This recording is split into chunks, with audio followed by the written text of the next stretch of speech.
Nigeria's Dangote refinery and fertilizer plant have transformed the nation into a net exporter of fuel and fertilizer, yet the country remains plagued by food scarcity and inflation. Despite producing over 3 million tons of urea annually, Nigeria still spends about $10 billion on food imports, with fertilizer use among the lowest globally. Experts warn that poor access, high costs, weak mechanization, and policy gaps are undermining food production. Drawing lessons from Brazil's export-driven agriculture and India's food self-sufficiency model, the BA-CITI Economic Insight urges Nigeria to focus on productivity, irrigation, agro-processing, and financing reforms to convert fertilizer abundance into true food security. We have Dr. Adesuwa Erediauwa, Economist and Coordinator, Bashir Adeniyi Centre for International Trade and Investment. Good morning, Doctor. Good morning. Yes, a pleasure to have you. Thank you for having me. Yes, a pleasure. Now, we know that Nigeria now exports millions of tons of fertilizer, thanks to, Dangote, amongst others. But we still spend about $10 billion annually on food importation. Why is this still persisting? Thank you for having me once again. Because the production that we have of fertilizer is mostly commercial and mostly for exports. Smallholder farmers don't have access to this production. They're plagued with high unit cost of fertilizer. There's a poor last mile distribution of fertilizer to smallholder farmers. What smallholder farmers need is the opportunity, for example, some sort of subsidies so that smallholder farmers can have access to these inputs, for example, the fertilizer, good quality seeds. There are also other issues plaguing the yield in Nigeria: poor transport networks, poor roads, limited access to capital. These are issues. So firstly is that there needs to be a channel created between fertilizer production and domestic productivity or domestic farmers, smallholder farmers, like I said. That channel is lacking because of issues of finance, because of the high cost, high unit price that farmers cannot afford, among other issues that are plaguing farmers, agricultural production, especially domestically. And because of this gap, we see the high food imports, which is, another challenge. It's causing another challenge for the economy, and we'll probably get to that. And you've highlighted, I think the key issue here you've highlighted is that these fertilizers being produced in Nigeria, they are, for commercial purposes, too expensive for the local farmers. And you have suggested some form of subsidy or perhaps more access to credit for the farmers. How sustainable is this approach, or do you think the prices of fertilizers locally need to come down? How can we navigate this in a sustainable way? Because if you say you want to introduce subsidy, for how long? Is it going to be continued? So it will benefit us to introduce subsidy because of the huge amounts we spend on food imports. And with importing food, we're also exporting our jobs. There's all those linkages. We are losing reserves. So when I speak about subsidies to farmers, it's to subsidizing or even vouchers, subsidies and vouchers that farmers can use to have access to the fertilizer inputs, not just subsidies. There's also the challenge of poor extension services.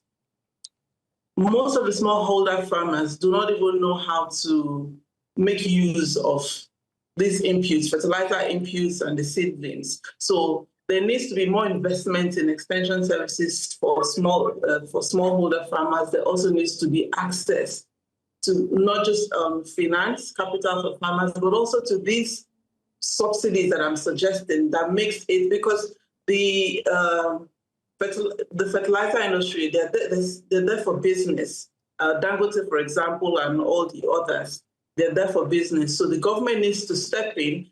And if you listened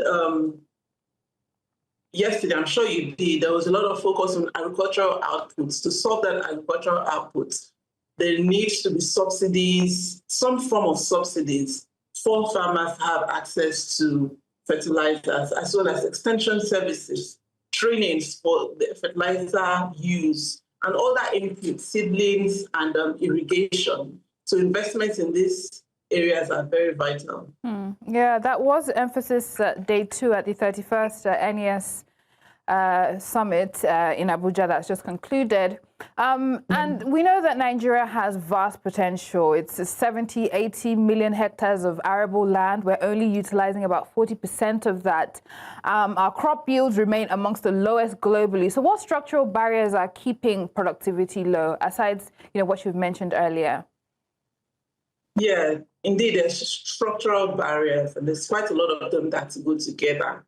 There's the issue of, I've mentioned a number of them, irrigation. We need to invest in irrigation so that farmers can produce year-round. They can be output year-round. There's the road distribution, road and transport challenges that hinder the access of the harvest to the market. That delays all of that. And then there's the issue of mechanization and farm mechanization and storage, especially cold chain storage, that will help with reducing post-harvest losses. Mechanization will help with increasing yield and output. The cold chain storage and other storage facilities will help with preserving and reducing the losses. There are also the issues of fragmented seed system where farmers have no access to quality seeds. There are the issues of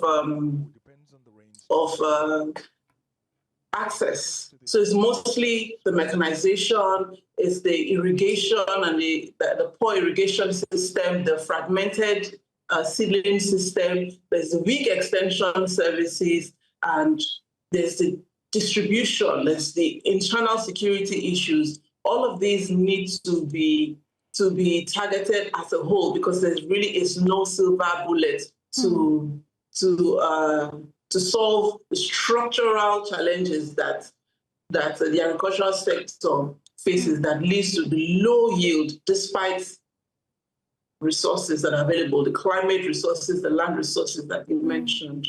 So we need to invest in milling, we need to invest in processing, we need to invest in storage, we need to invest in distribution, in irrigation, in extension, and good quality seeds, all at the same time. So from all angles, all at the same time.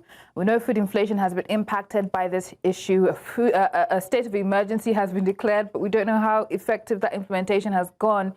Before I let you go, we know that with similar countries in the global south have had this same issue, Brazil and India. We've seen how they've tackled it. Brazil, they sought to cultivate global markets. India, their focus was self-sufficiency first. Which should we learn from? How do we pull from both countries and come up with a solution for ourselves here? We need to learn from both. We need to prioritize India-style yield intensification, right? So that we can achieve food security and self-sufficiency in food. We need to focus on that first, alongside the Brazil-style commercialization for exports. So, but first of all, to increase yield staples so that we can be self-sufficient in food, we must invest all this investment that I had mentioned, irrigation, seeds, the fertilizer access and all of that. And then at the same time, and when we have sorted that, we must now focus on building export capacity, raising export quality standard. We need to raise export quality standard. We need to try to drive investment into the sector.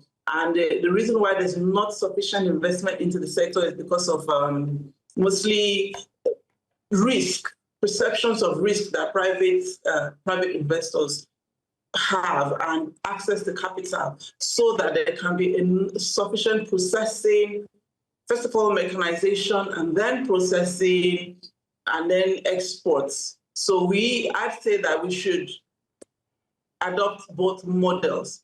yield intensification in staples for food sufficiency, domestic food sufficiency, so that we can have. All right. Thank you very much for your time there. It looks like you tripped off, but our time is fast spent. Some interesting recommendations there, pull from both. Dr. Adesuwa Erediauwa, Economist and Coordinator, Bashir Adeniyi Centre for International Trade and Investments. We're going on a break right now. After the break, we turn to our final conversation here on Business Edge. Stay with us.